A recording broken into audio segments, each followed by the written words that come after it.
ہو جاؤ۔ فرمایا تمہارے رہنے کے لیے میں نے ایک مستقل جہان بنایا ہے، اس کا نام ہے جنت الفردوس۔ رہنے کی جگہ وہ ہے، دنیا رہنے کی جگہ نہیں۔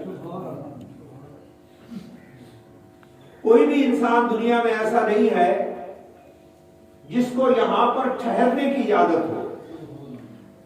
دنیا کے اندر کسی آدمی کو ٹھہرنے کی اجازت نہیں، یعنی جیسے ابھی ہم مسجد میں بیٹھے ہیں تو ہمیں دھوکہ لگ جائے گا کہ ہم ٹھہرے ہوئے ہیں، آرام سے بیٹھے ہوئے ہیں مسجد میں، لیکن یہ بھی فریب نظر ہے، ہم ٹھہرے ہوئے نہیں ہیں، یہاں بیٹھے ہوئے بھی ہماری زندگی کا سفر پورا ہو رہا ہے، ہماری سانسیں پوری ہو رہی ہیں، زندگی کا وقت مکمل ہو رہا ہے، کیونکہ جو بھی دنیا میں آیا ہے اللہ نے اس کو یہاں پر ٹھہرنے کی اجازت نہیں۔ جتنی بھی نسلیں آئیں ان کو اللہ تعالیٰ نے کہا کہ یہ گزرگاہ ہے، ٹھہرنے کی جگہ ہے جنت الفردوس، وہاں جا کے قیام ہوگی۔ تو ٹھہرنا بھی مقصد نہیں ہے، خواہشیں پوری کرنا بھی مقصد نہیں ہے۔ جیسے ہم چاہتے ہیں کہ دنیا میں ہم موجود ہیں، ہماری خواہشیں پوری ہو جائیں۔ اللہ تعالیٰ نے قرآن میں بتایا کہ تمہاری خواہشیں لامحدود ہیں اور دنیا کا وقت محدود ہے۔ اللہ نے فرمایا کہ تمہاری خواہشیں پوری کرنے کے لیے ایک لامحدود جہان کی ضرورت ہے، جہاں ہمیشہ کی زندگی ہو، جوانی ہو، کبھی بڑھاپا نہ ہو، عزت ہی عزت ہو، کبھی ذلت نہ ہو، کیونکہ کوئی آدمی ذلت کو پسند نہیں کرتا، ہر آدمی عزت کو پسند کرتا ہے۔ تو اللہ تعالیٰ نے فرمایا کہ خواہشیں پوری کرنے کے لیے میں نے ایک مستقل جہان بسا دیا ہے جنت کا، جب تم جاؤ گے لَهُم مَا يَشَاءُونَ فِيهَا، وہاں وہ سب کچھ ہوگا جو تمہارے دل کے اندر تمنا ہوگی، وہ سب کچھ ہوگا۔ تو جب رہنے کی جگہ بھی نہیں ہے دنیا، خواہشیں پوری کرنے کی جگہ بھی نہیں ہے دنیا، تو یا اللہ پھر دنیا میں ہم کیا کرنے آئے ہیں؟ اللہ نے سورہ مبارکہ میں فرمایا دنیا میں تمہارے آنے کا مقصد امتحان دینا ہے، تم یہاں امتحان دینے آئے ہو۔ اور اس صورت میں اللہ تعالیٰ نے فرمایا کہ دنیا کے اندر تمہارے 4 امتحان ہوں گے، 4 امتحانوں سے تم سب کو گزرنا ہوگا۔ تم جتنے بھی لوگ دنیا میں آ رہے ہو، شہری ہو یا دیہاتی ہو، پڑھے لکھے ہو یا ان پڑھ ہو، غریب ہو یا امیر ہو، فرمایا 4 امتحانوں سے تم سب کو گزرنا پڑے گا۔ سب سے پہلے سورہ کہف میں اللہ تعالیٰ نے ارشاد فرمایا کہ اے میرے بندو، اس دنیا کے اندر تمہارا پہلا امتحان ہے کہ ہم تمہارے ایمان کا امتحان لیں گے کہ تم میں سے کتنے لوگ ہیں جنہوں نے اوپر سے کلمہ پڑھا ہے اور کتنے لوگ ہیں جنہوں نے دل سے کلمہ پڑھا۔ پہلی آزمائش، پہلا امتحان جو میں بھی دے رہا ہوں، آپ بھی دے رہے ہیں اور سارے انسان دے رہے ہیں، اور 24 گھنٹے وہ امتحان چلتا رہتا ہے، خواہ آپ مسجد میں ہوں، دکان پر ہوں یا اپنے گھر میں ہوں، جہاں بھی ہوں، یہ ایمان کا امتحان 24 گھنٹے چلتا ہے۔ جیسے قرآن مجید میں اللہ تعالیٰ نے ایمان کے امتحان کے بارے میں ارشاد فرمایا کہ الف لام میم احسب الناس ان یترکوا ان یقولوا آمنا وهم لا یفتنون، کیا لوگوں کا یہ خیال ہے کہ زبانی کلامی کلمہ پڑھنے سے وہ پاس ہو جائیں گے؟ ایسے میں انہوں نے رسمی طور پر کلمہ پڑھا، انہوں نے دیکھا کہ سب لوگ یہ الفاظ پڑھتے ہیں تو ہم بھی یہ الفاظ یاد کر لیں، اماں یہی الفاظ پڑھتی ہے، دادی اور نانی یہی پڑھتے ہیں تو میں بھی یاد کر لیتا ہوں۔ اللہ تعالیٰ فرماتے ہیں کہ کیا لوگوں کا یہ خیال ہے کہ خالی رسم سمجھ کے، علاقے کا رواج سمجھ کے اوپر سے کلمہ پڑھا تو تمہارا خیال ہے کہ تم پاس ہو جاؤ گے؟ وَهُمْ لَا يُفْتَنُونَ، فرمایا ایسا نہیں ہوگا، ہم کلمے کی آزمائش کریں گے، کلمے کا امتحان لیں گے، تمہیں ثابت کرنا ہوگا کہ کلمہ ہم نے اوپر سے نہیں پڑھا، ہمارے دل اور روح نے بھی کلمہ پڑھا۔ تمہاری آنکھیں بھی مسلمان ہو، ان کے اندر شرم و حیا ہو، تمہاری زبان بھی مسلمان ہو، اس کے اندر سچائی ہو، تمہارا دل بھی مسلمان ہو، اس میں خوف خدا ہو، اس میں تقویٰ ہو۔ یہ نہیں کہ تم رسمی طور پر کلمہ پڑھو اور تم سمجھو کہ ہم پاس ہو گئے، کوئی امتحان بھی نہ دو۔ فرمایا اس کلمے کا، اس ایمان کا دنیا کے اندر امتحان ہوگا، آزمائش ہوگا۔ اس لیے سب سے بڑی آزمائش اور سب سے بڑا امتحان جس کا اللہ تعالیٰ نے اس سورہ مبارکہ میں ذکر کیا ہے وہ ہمارے ایمان کا امتحان، اور ایمان کے امتحان سے سب لوگوں کو گزرنا ہوگا۔ کوئی بندہ بھی ہم میں سے ایسا نہیں ہے جس کے ایمان کی دنیا میں آزمائش نہ ہو اور جس کو ایمان کا امتحان نہ دے۔ اب سوال یہ پیدا ہوتا ہے کہ یہ ایمان کہاں سے ملے گا؟ کون سی دکان سے، کون سے بازار سے یا کون سے آفس میں ہم جائیں جہاں سے ہمیں ایمان مل جائے؟ کیونکہ مسلمان کو تو عام طور پر یہ معلوم ہی نہیں ہے کہ بھئی ایمان ملتا کہاں سے۔ اگر کسی عام مسلمان سے پوچھا جائے کہ آپ بتائیں کہ یہ ایمان کہاں سے ملے گا تو اس کو ایڈریس کا نہیں پتا۔ اس کو باقی دفتروں کے ایڈریس معلوم ہے کہ بھئی شناختی کارڈ کا آفس اس سائٹ پر ہے، پٹواریوں کا دفتر اس سائٹ پر ہے، سارے دفتروں کا پتہ ہے۔ لیکن اگر پوچھا جائے کہ ایمان کا ہیڈ کوارٹر کہاں ہے اور ایمان کا دفتر کہاں ہے، کہاں سے ملتا ہے ایمان، تو مسلمان کو نہیں معلوم، کیونکہ اس نے کوشش ہی نہیں کی کہ ایمان کے بارے میں علم حاصل کرے، ایمان کے بارے میں روشنی حاصل کرے۔ اہمیت ہی نہیں ہے ایمان کی۔ حالانکہ ایمان اتنی اہم چیز ہے کہ ہماری نجات کا انحصار اسی ایمان پر ہے۔ اور جب آپ پیارے نبی علیہ السلام کی سیرت کو پڑھیں گے اور حضور نبی کریم صلی اللہ تعالی علیہ وآلہ وسلم کی پیاری زندگی کا آپ مطالعہ کریں گے تو مکہ شریف کے اندر جب آپ کی عمر 40 سال ہوئی تو آپ پر قرآن مجید نازل ہونا شروع ہوا۔ آپ مکہ شریف کے اندر موجود ہیں، عمر مبارک 40 سال ہوئی، غار ہرا کے اندر تشریف فرما تھے تو قرآن کا نزول شروع ہوا۔ پھر آپ پڑھیں کہ قرآن مجید جب نازل ہونا شروع ہوا تو پہلے سال کون سی آیتیں نازل ہوئی، دوسرے سال، تیسرے سال، پانچویں سال کون سی صورتیں اور آیتیں نازل ہوئی، اس کی ڈیٹیل آپ پڑھیں۔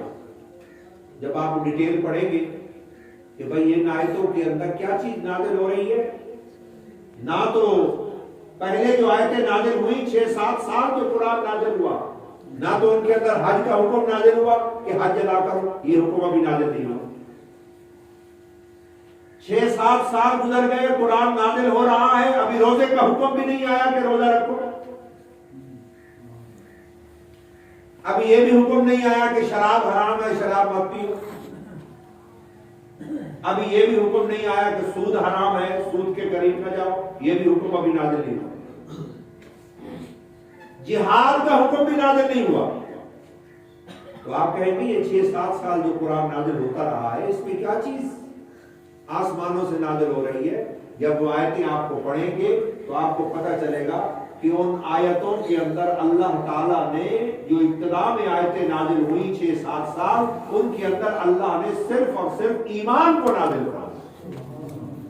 ان ساری آیتوں کا مضمون ایمان ہے کہ اللہ پر ایمان لاؤ، اس کے پیارے حبیب صلی اللہ تعالی علیہ وسلم پر ایمان لاؤ اور آخرت کی زندگی پر ایمان۔ مسلسل قرآن اتر رہا ہے اور قرآن کا رخ کس سائڈ پر ہے؟ ایمان کی طرف ہے قرآن پر۔ ایمان لاؤ۔ جب ایمان لوگوں میں پختہ ہو گیا، ان کے وجود کے اندر ایمان مضبوط ہو گیا، تو پھر احکامات نازل ہونا شروع ہوئے کہ اب حج ادا کرو، اب عمرہ ادا کرو، اب روزے رکھو، اب شراب کے قریب نہیں جانا، اب سود حرام ہے، اب اللہ کی راہ میں جہاد کرو۔ یہ احکامات بعد میں نازل ہوئے، پہلے صرف اور صرف ایمان نازل ہوا، اور چونکہ ایمان ان کے وجود میں پختہ ہو چکا تھا اس لیے ان لوگوں نے کہا کہ یا رسول اللہ صلی اللہ علیہ وسلم آپ نے ایمان کو دل میں مضبوط کر دیا ہے، اب اللہ تعالیٰ جو بھی حکم دے ہماری جان بھی حاضر ہے آپ کے حکم، اب کوئی مشکل نہیں، اب جو بھی حکم دے سارے حکم پورے کرنا ہمارے لیے آسان۔ آج ہمارے لیے دین کے احکامات پر چلنا اس لیے مشکل ہے کہ ایمان کمزور ہے ہمارا، ایمان کو ہم نے حاصل نہیں کیا، اس لیے ہمارے لیے وضو کرنا مشکل، ہمارے لیے مسجد میں حاضر ہونا مشکل، ایمان چونکہ کمزور ہے۔ ہمارے لیے روزہ رکھنا مشکل، ہمارے لیے سچ بولنا مشکل اور سچ کی گواہی دینا بھی مشکل ہے۔ تو کوئی ہم سے پوچھے کہ بھائی زبان بھی تمہاری اپنی ہے اور تم نے یہ سچ بولنا ہے تو کیوں نہیں بول سکتے ہو سچ؟ تو چونکہ ایمان کمزور ہے لہذا نہ ہم گھر میں سچ بول سکتے ہیں، نہ کسی پنچایت میں سچ بول سکتے ہیں، نہ عدالت میں جا کے سچ بولتے ہیں، جھوٹی باتیں کرتے ہیں۔ تو پورا نظام زندگی کا درہم برہم ہو جاتا ہے اگر ایمان کی روشنی نہ ہو، اور اگر ایمان کا نور پیدا ہو جائے، اوپر حکومت کا ڈنڈا نہ بھی ہو، ایمان کی برکت سے اللہ تعالیٰ گھروں میں بہلانے کا ہدایت عطا فرماتا ہے۔ کیونکہ جو ایمان والا ہوگا اس سے لوگوں کی عزت بھی محفوظ، اس کے اندر ایمان ہے تو لوگوں کی عزت محفوظ، لوگوں کے مال بھی محفوظ، کیونکہ وہ ایمان والا ہے، وہ اللہ سے ڈرتا ہے، اس کی آنکھوں میں خوف ہے، اس کے دل میں خوف ہے، اس کے دل میں اللہ تعالیٰ کی عظمت ہے، پیارے نبی علیہ السلام کی عظمت ہے، اس کے دل میں آخرت کا یقین ہے اس کے دل میں، تو اس کے اوپر کوئی پولیس والا نہیں بھی ہوگا پھر بھی وہ اللہ سے ڈرے گا اور ہر وقت خوف خدا کے ساتھ ڈرتا ہے۔ اس لیے مان کر رہا ہوں کہ ابتدا کے اندر جو قرآن نازل ہوا اس کے اندر سب سے بڑا مضمون ایمان ہے، اور اگر کوئی بندہ آپ سے پوچھے کہ آپ یہ بتائیے کہ قرآن کا سب سے بڑا مضمون کیا ہے، اللہ نے کیا چیز قرآن میں سب سے زیادہ ڈسکس کی ہے، سب سے زیادہ آیتیں کس مضمون پر ہیں، آپ فوراً جواب دیں کہ قرآن میں سب سے زیادہ جو آیتیں ہیں ان کا مضمون ایمان ہے۔ اللہ نے قرآن کے اندر ایمان کو بیان کیا، اور اس سورہ مبارکہ میں بھی اللہ تعالیٰ نے یہ بتایا جس کی میں نے خطبے میں تلاوت کا آغاز کیا کہ اے لوگوں دنیا کے اندر تم آئے ہو، سب سے پہلے تمہارا جو امتحان ہوگا وہ تمہارے ایمان کا امتحان، اور یہ لازمی پیپر ہے، اگر تم اس ایمان کے پیپر میں فیل ہو گئے تو باقی سارے پیپروں میں فیل ہو گئے،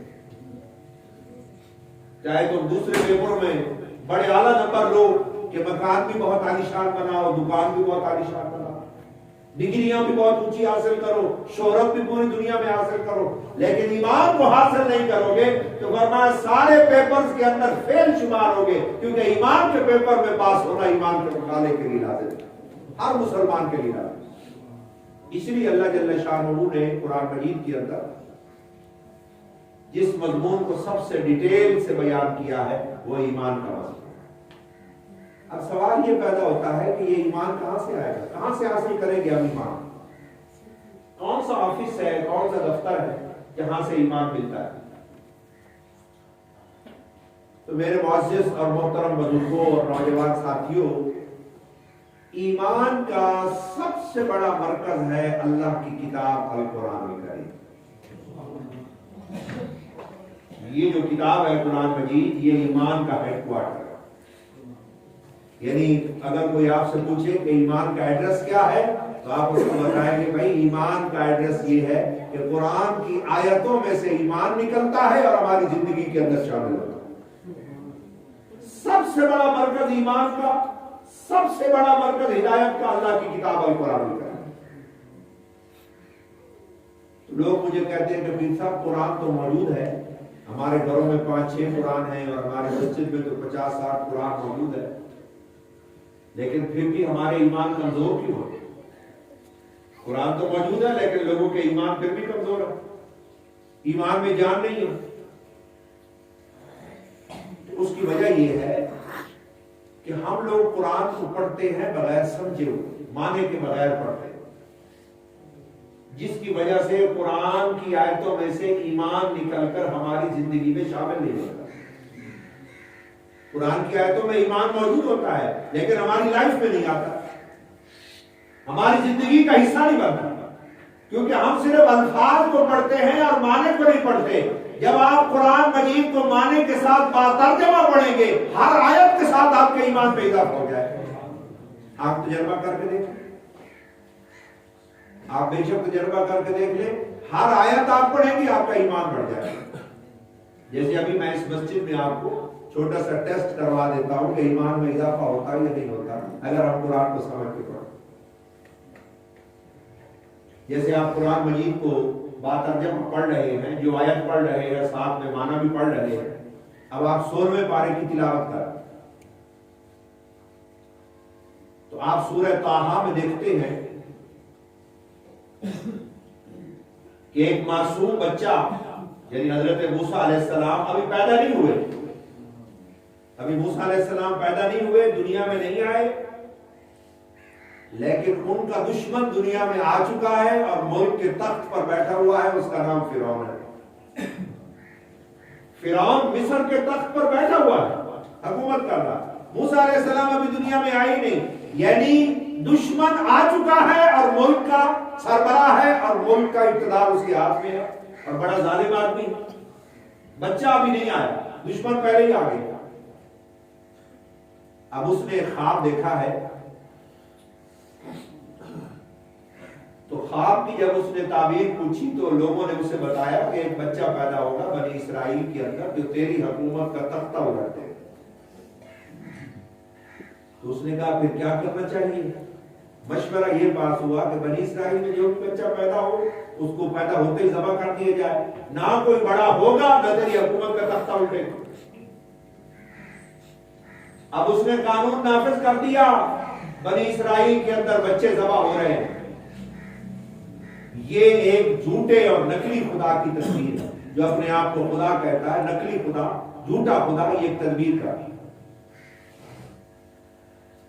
اب جھوٹا خدا تو یہ کہہ رہا ہے کہ میں اس بچے کو بڑا ہونے ہی نہیں دوں گا جو میری حکومت کا تختہ الٹے گا، اور سچا خدا یہ کہہ رہا ہے کہ اے فرعون اگر اس بچے کو تیرے محل میں تیری آنکھوں کے سامنے پرورش نہ کراؤں تو مجھے بھی رب العالمین ہے۔ تو پھر بتائے ایمان میں اضافہ ہوتا ہے کہ نہیں ہوتا؟ کہ یہ کون ہے جو اس معصوم بچے کی حفاظت کر رہا ہے اور اس کو ظالم کے سامنے لے کے جا رہا ہے؟ کہیں چھپا نہیں رہا اللہ تعالیٰ کہ بھئی یہاں پہ چھپ جاؤ۔ اللہ تبارک و تعالیٰ اپنی قدرت کاملہ کے ساتھ فرعون کو اندھا کر رہا ہے کہ وہ بچہ جس نے اس کی حکومت کا تختہ الٹنا ہے وہ اس کی آنکھوں کے سامنے پرورش پا، وہ اس کے محل میں کھیلتا ہے، اس کے گھر میں ناشتہ کرتا ہے، اس کی ملکہ اسے اٹھائے اٹھائے پھرتی ہے، اور وہ نہیں جانتا کہ جس نے میری حکومت کا تختہ الٹنا ہے اس کی تو میں خود پرورش کر رہا ہوں۔ تو جب مسلمان پڑھتا ہے قرآن کو معنی کے ساتھ، اس کے ایمان میں اضافہ ہو جاتا ہے کہ میرا رب اعلیٰ کل شیء قدیر ہے، وہ میری حفاظت کر سکتا ہے، وہ میرا نگہبان ہے۔ یہ چیزیں وہ مجھے اس لیے بتا رہا ہے کہ اے میرے بندے دل چھوٹا نہیں کرنا، تو جہاں بھی ہے میری رحمت تیری نگہبانی کر۔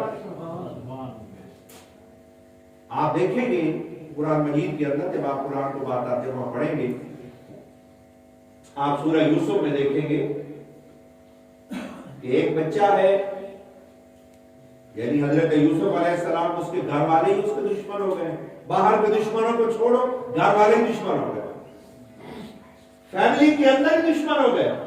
جنہوں نے حفاظت کرنی تھی وہ پلاننگ کر رہے ہیں کہ اقتلوا یوسف، یوسف کو مار ڈالنا چاہیے۔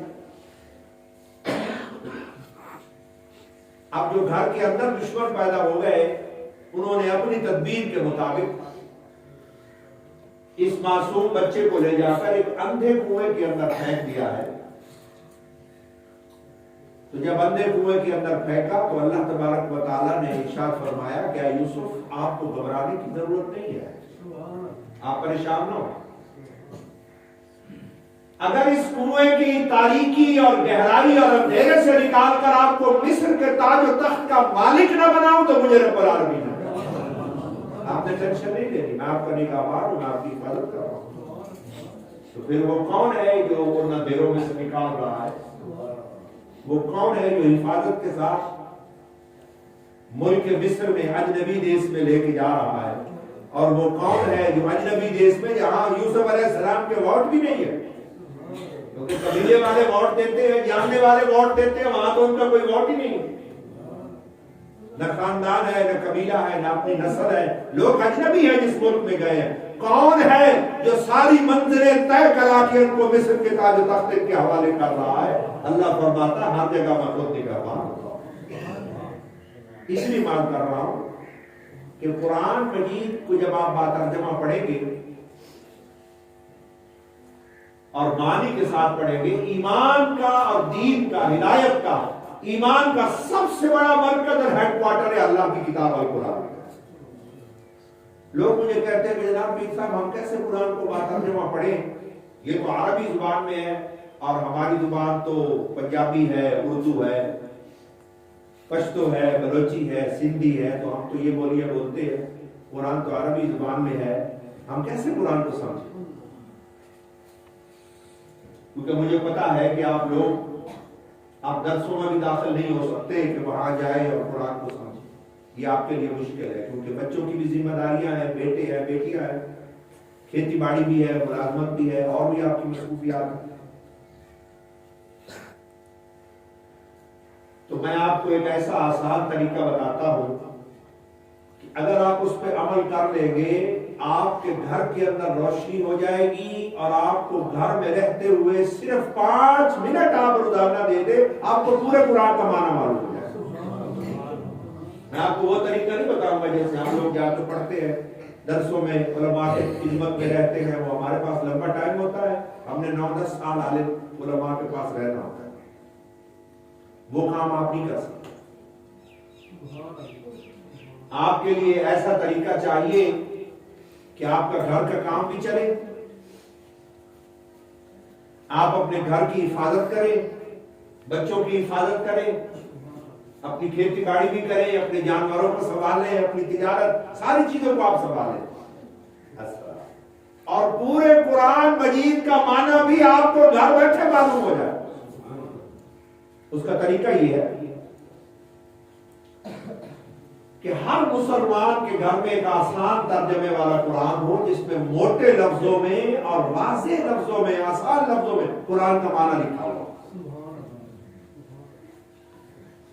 وہ ہر مسلمان کے گھر میں ہونا چاہیے. پرانا ترجمہ نہ ہو، آپ کو سمجھ بھی نہیں آئے گا، کیونکہ پہلے فارسی الفاظ ہوتے تھے، عربی الفاظ ہوتے تھے، وہ اب آپ کی سمجھ میں نہیں آئے. آپ کو جدید ترجمہ چاہیے جو آج کل کے قریب زمانے میں ہوا ہو اور آسان لفظوں میں قرآن کا معنی لکھا ہو. تو جب آپ فجر کی نماز پڑھیں تو فجر کی نماز پڑھنے کے بعد آپ اپنے گھر میں قرآن مجید کھولیں اور دیکھ دیکھ کر صرف 5 منٹ قرآن کا ترجمہ پڑھ کے اپنے گھر والوں کو سنائیں. آپ یہ نہیں کہ اکیلے پڑھنے بیٹھ جائیں، نہیں، پڑھ کر اپنے گھر والوں کو سنائیں. یہ بہت امپورٹنٹ ہے، کیونکہ قرآن کا کنسپٹ یہ ہے کہ دوسروں کو پڑھ کے سناؤ تب پورا فائدہ ہوگا. کنسپٹ یہ نہیں، یہ کنسپٹ ہم نے بھلا دیا. ہم نے اکیلے پڑھنے بیٹھ جاتے ہیں، پورا فائدہ نہیں ہوتا. قرآن کا کنسپٹ یہ ہے کہ دوسروں کو پڑھ کے سنا. جیسے ابراہیم علیہ السلام نے جب خانہ کعبہ کو بنایا تو آپ قرآن میں پڑھے کہ انہوں نے کیا دعا مانگی. ابراہیم علیہ السلام نے یہ دعا مانگی کہ ربنا وبعث فیہم رسولا منہم یتلو علیہم آیاتہ. یا اللہ، میں نے تیرا گھر بنا دیا ہے، اب اس گھر میں وہ رسول بھیج جو ساری دنیا کو قرآن کی آیتیں پڑھ کر سنائے گا. یہ نہیں کہ اکیلے بیٹھ کر پڑھے گا، وہ ساری دنیا کو وہ رسول قرآن سنائے گا، وہ رسول. تو قرآن کا کنسپٹ یہ ہے کہ آپ پڑھ کے دوسروں کو سنائیں. آپ کو خود بخود پتہ چل جائے گا کہ زمین آسمان کا فرق ہے. اماں کو سنائیں، ابے کو سنائیں، اپنی بیوی کو سنائیں، اپنی بیٹیوں کو سنائیں، اپنے بیٹوں کو سنائیں، یا آپ کے بچے پڑھ کر آپ کو سنائیں. کیونکہ جو ہماری بیٹی 5 جماعتیں پاس کر گئی ہو، وہ فجر کے بعد ہمیں 5 منٹ قرآن کا ترجمہ پڑھ کے سنا سکتے. اور جو بیٹی اپنے والدین کو قرآن کا ترجمہ فجر کے بعد پڑھ کے سنائے، 5 منٹ سناتی رہے، تو جب اس کی شادی کرے تو وہ ترجمے والا قرآن اس کو آپ تحفے میں دے، اس کو وصیت کرے کہ میرا بیٹا، جب تک تم میرے گھر میں تھی میں تم سے قرآن کا ترجمہ فجر کے بعد سنتا تھا، تاکہ میرے اوپر بھی رحمت ہو، تیرے اوپر بھی رحمت ہو. اب تیرا فرض ادا کر رہا ہوں، یہ قرآن لے جا اور یہ سلسلہ بند نہ کرنا، وہاں جا کر بھی قرآن کا ترجمہ سناتی رہے. تو ہو سکتا ہے قیامت کے دن تک آپ کی نسلوں میں کبھی ہدایت ختم ہی نہ ہو، ہمیشہ روشنی رہے، ہمیشہ ایمان رہے، اور آپ کا کوئی حساب کتاب ہی نہ ہو، اور اللہ کیا بڑا درجہ ہوا.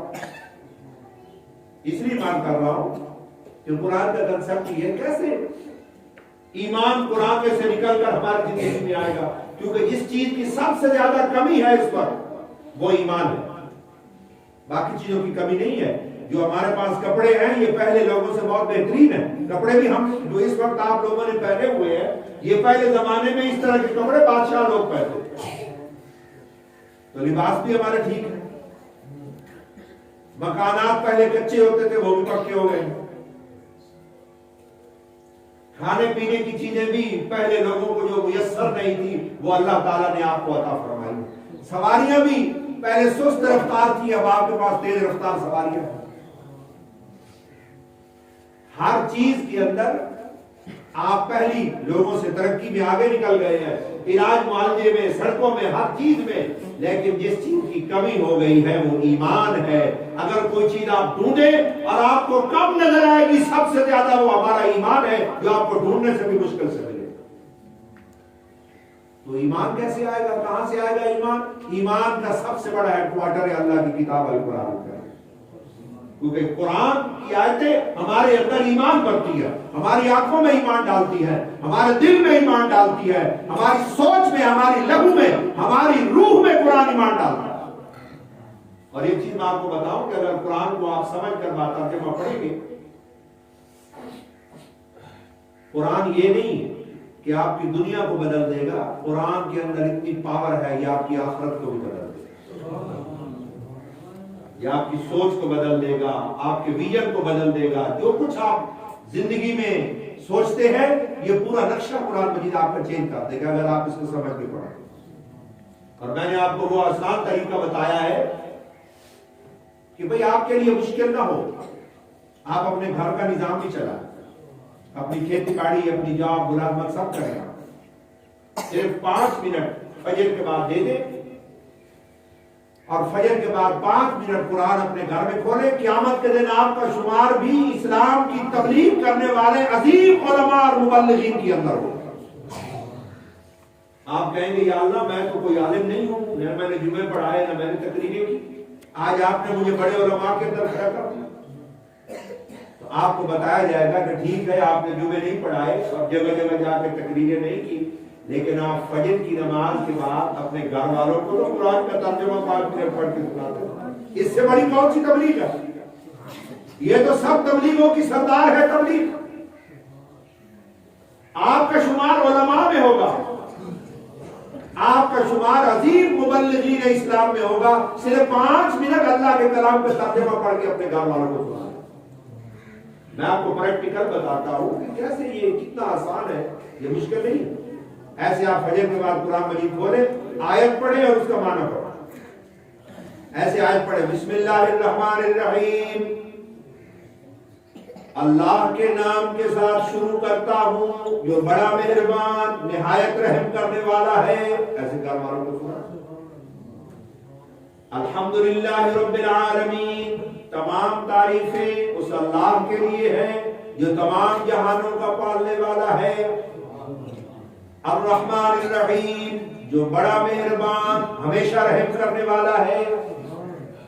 مالک یوم الدین, جو اس دن کا مالک ہے جب ہر عمل کا پورا پورا بدلہ دیا جائے گا.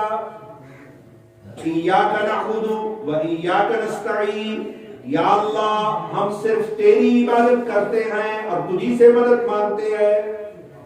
اہدنا الصراط المستقیم, یا اللہ سیدھے رستے کی طرف ہماری رہنمائی فرما, ہمیں بتا کون سا رستہ سیدھا ہے. یا اللہ کوئی ادھر کھینچتا ہے کوئی ادھر کھینچتا ہے, کسی کھائی میں نہ گر جاؤ, میرے مالک بتا کون سا رستہ سیدھا ہے. تو انہیں پیدا کیا ہے, تیرا بندہ ہوں, کیونکہ اللہ نے قرآن مجید میں ارشاد فرمایا کہ وَعَلَى اللَّهِ قَصْدُ السَّبِيلِ وَمِنْهَا جَائِرٌ. اللہ نے قرآن میں فرمایا کہ گمراہی کے رستے تو ہزاروں ہیں لیکن ہدایت کا صرف ایک رستہ ہے جو میں رب العالمین خود بتاؤں گا.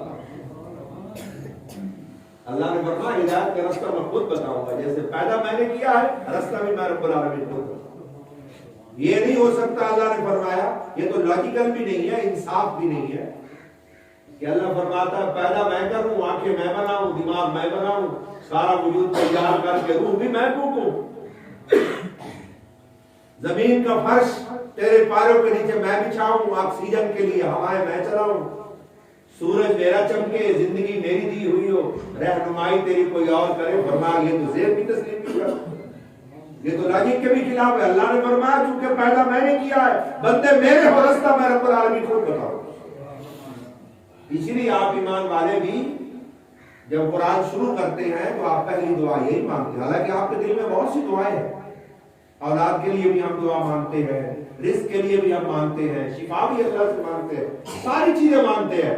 لیکن آپ دیکھیں کہ جب آپ قرآن شروع کرتے ہیں تو آپ اللہ سے سب سے پہلے ہدایت مانگتے ہیں. اہدنا الصراط المستقیم. قرآن کی پہلی دعا یہ ہے کہ یا رب العالمین ہمیں سیدھا رستہ عطا فرما, ہمیں ہدایت کا رستہ عطا فرما. تو فجر کے بعد 5 منٹ پڑھ کے سنائے اہدنا الصراط المستقیم, یا اللہ سیدھے رستے کی طرف ہماری رہنمائی فرما. صراط الذین انعمت علیہم, یا اللہ ہمیں ان لوگوں کے رستے پر چلا جن پر تو نے انعامات فرمائے. غیر المغضوب علیہم, ہمیں ان لوگوں کے رستے سے بچا لے جن پر تیرا قہر و غضب نازل ہوا. ولا الضالین, اور ہمیں ان لوگوں کے رستے سے بھی بچا جو گمراہ ہو گیا. صرف 5 منٹ فیملی کو پڑھ کے سنا دے, میں کہتا ہوں 40 دن پورے نہیں ہوں گے آپ کو گھر کی دیواروں پر بھی قرآن کا نور نظر آئے. ہمارے تویزوں سے آپ کو وہ فائدہ نہیں ہوگا جو 5 منٹ قرآن کا ترجمہ پڑھ کر سنانے سے آپ کو فائدہ ہوگا. تو سب سے پہلا امتحان, میں صرف آپ کو خلاصہ بتا رہا ہوں کیونکہ جمعے کا وقت مختصر ہوتا ہے, کہ سب سے پہلا امتحان جس کا اللہ تعالیٰ نے سورہ کہف میں ذکر کیا وہ ہمارے ایمان کا امتحان. ایمان کے امتحان میں کیسے کامیابی ہوگی, پورا میں نے آپ کے سامنے نقشہ عرض کیا کہ ایمان کا ہیڈ کوارٹر اور مرکز ہے, صدر دفتر ہے اللہ کی کتاب اور قرآن. اور قرآن کیسے زندگی میں آئے گا, وہ طریقہ نہیں بتایا جس پر آپ عمل ہی نہ کر سکے, وہ طریقہ بتایا ہے جو آپ کے لیے سوٹیبل ہے. اور آپ تمام ایمان والے صرف 5 منٹ روزانہ دے کر پورے قرآن کی روشنی حاصل کر. دوسرا امتحان جس کا اللہ تعالیٰ نے سورہ مبارکہ میں ذکر کیا سورہ کہف کے اندر, وہ یہ ہے کہ اللہ تعالیٰ نے فرمایا کہ میں تمہارے اوپر اپنی نعمتیں نازل کر کے تمہارا امتحان دوں گا. تمہیں جوانی دوں گا, صحت دوں گا, زندگی دوں گا, تمہارے جیب میں پیسے ڈالوں گا, تمہیں عزت دوں گا. یہ نعمتیں تمہارے اوپر نازل کر کے تمہارا امتحان لوں گا کہ میرے کتنے بندے ہیں جو میرا شکر ادا کریں. اور یہ آسان امتحان نہیں ہے. ایسے ذہن میں آئے گا کہ یہ کون سا مشکل امتحان ہے, یہ تو بہت ہی آسان ہے, اللہ تعالیٰ ہمارے اوپر رحمت نازل کرے تو ہم آرام سے شکر ادا کریں. لیکن یہ حقیقت نہیں ہے. یہ نعمت کا امتحان مصیبت کے امتحان سے بھی زیادہ مشکل ہے, کیونکہ جب انسان پر نعمتیں نازل ہوتی ہیں اس میں بغاوت پیدا ہوتی ہے, سرکشی پیدا ہوتی ہے, نافرمانی پیدا ہوتی ہے, وہ ہدایت سے دور بھاگتا ہے, شیطان کا آسان شکار بن جاتا ہے. اگر بیمار نہ ہو تو اس کے ذہن میں فرعونیت اور تکبر پیدا ہو جائے گا کہ میں تو کبھی بیمار ہی نہیں ہوا. وہ بڑی بڑے ظلم اور لڑائیاں شروع کر دے گا. بیمار ہوتا ہے تو نرم ہو جاتا ہے. اس لیے یہ نعمت کا امتحان آسان نہیں ہے. اللہ تعالیٰ نے قرآن مجید میں فرمایا کہ نعمتیں تو میں سارے بندوں پر نازل کرتا ہوں, وَقَلِيلٌ مِّنْ عِبَادِيَ الشَّكُورُ, میرے بندوں میں سے بہت تھوڑے ہیں جن پر میں نے رحمت کی ہو اور انہوں نے پھر میرا شکر بھی ادا کیا. بہت تھوڑا. بندے تو تمہیں بہت نظر آئیں گے لیکن شکر گزار بہت تھوڑے ہو. اگر شہر میں جاؤ شہر لوگوں سے بھرا ہوا ہوگا, لیکن اگر یہ دیکھو کہ ان میں کتنے شکر گزار ہیں, وہ فرمایا کوئی قلیل ہوگا جس پر اللہ فرماتا ہے میں نے رحمت کی ہو اور میرے اس بندے نے میرا شکر ادا.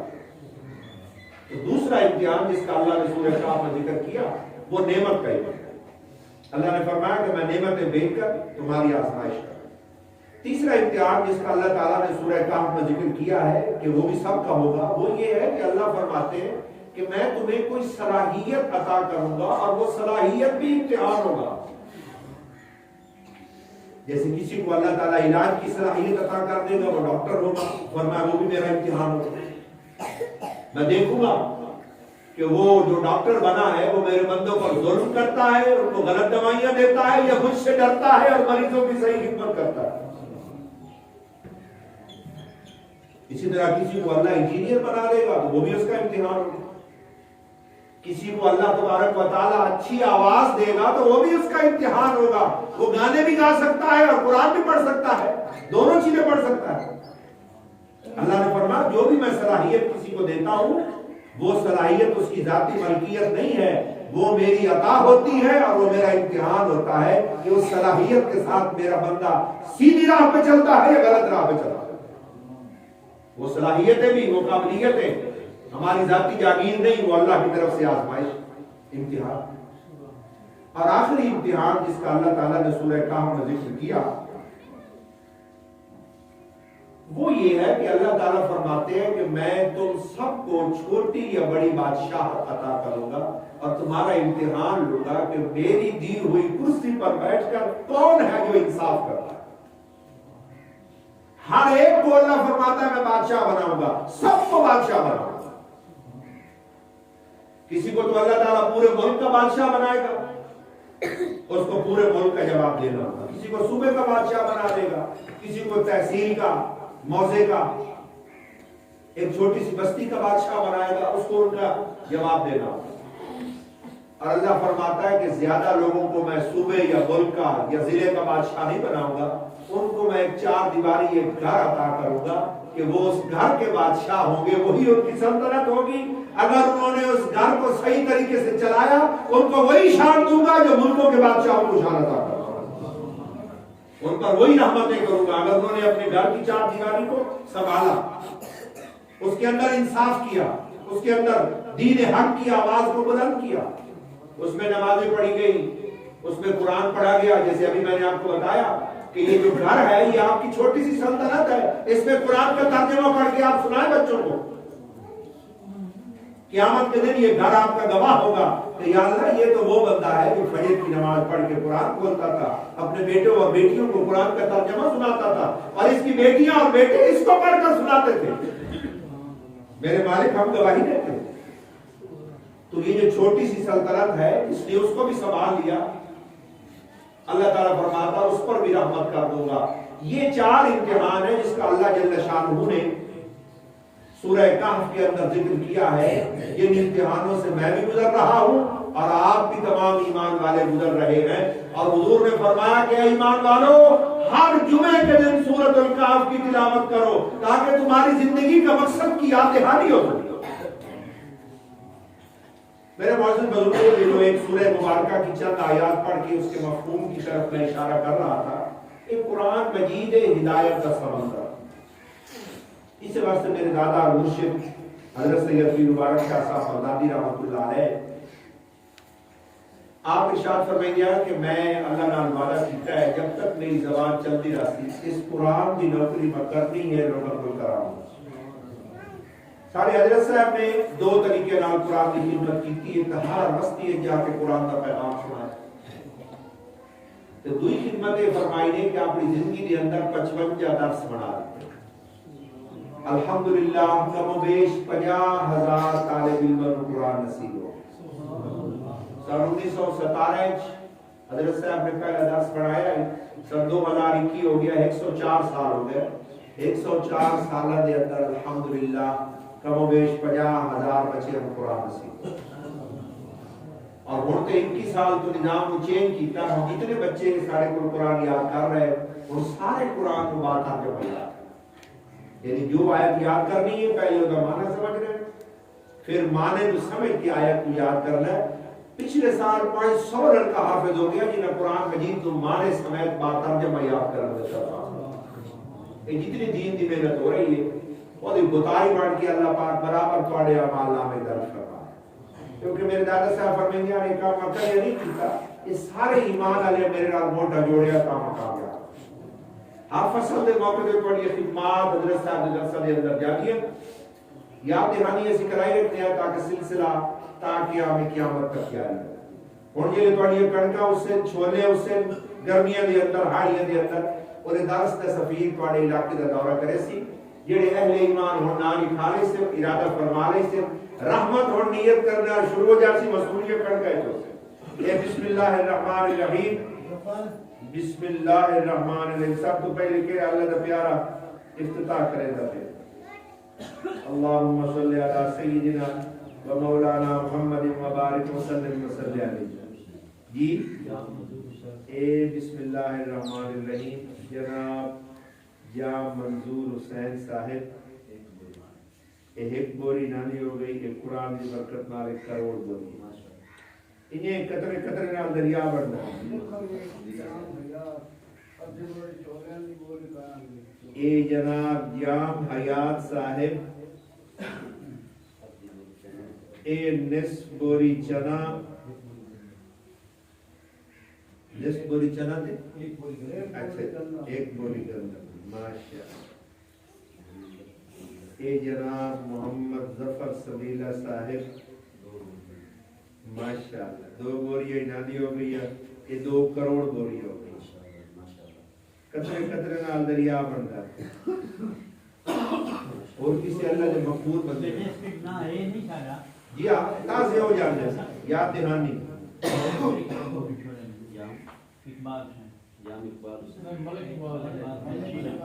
اے جناب ملک اقبال حسین صاحب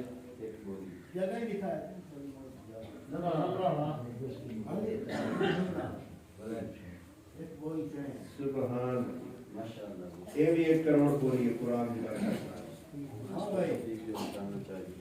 سبحان اللہ وجن اگرات دا نعرہ کی ہوگا جی اے بسم اللہ الرحمن الرحیم جناب محمد صفدر صاحب اے 3 بوری گندہ منانی ہو گئی انشاءاللہ قرآن کی برکت جناب کرم حسین صاحب